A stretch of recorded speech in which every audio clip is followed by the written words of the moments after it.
Good morning, everybody. Have a nice morning today. Have a very nice time with my English class at the beginning of the day. Welcome. You are most welcome to my digital classroom, your spoken English class. Spend just 2 or 3 minutes a day here in my class and be a fluent English speaker very shortly. Today I will read 2 beautiful stories with 2 beautiful lessons for all of us. Try to follow me, yes, with all your attention.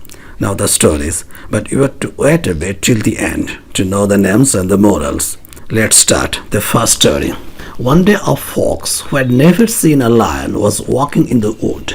Suddenly the king of beasts stood in the path before him, and the fox almost died of fright. He ran away and hid himself in his den.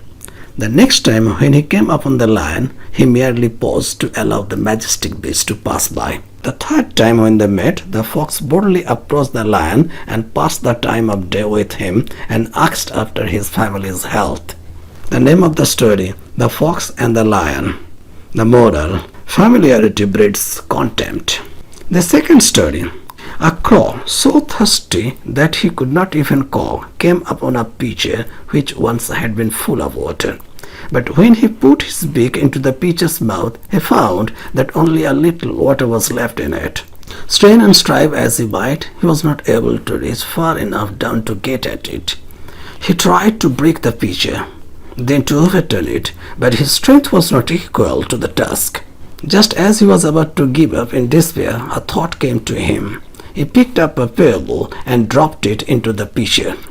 Then he took another pebble and dropped that into the pitcher. One by one he kept dropping pebbles into the pitcher until the water mounted to the brim. Then perching himself upon the handle, he drank and drank until his thirst was fully quenched. The name of the story, The Crow and the Pitcher. The moral, necessity is the mother of invention.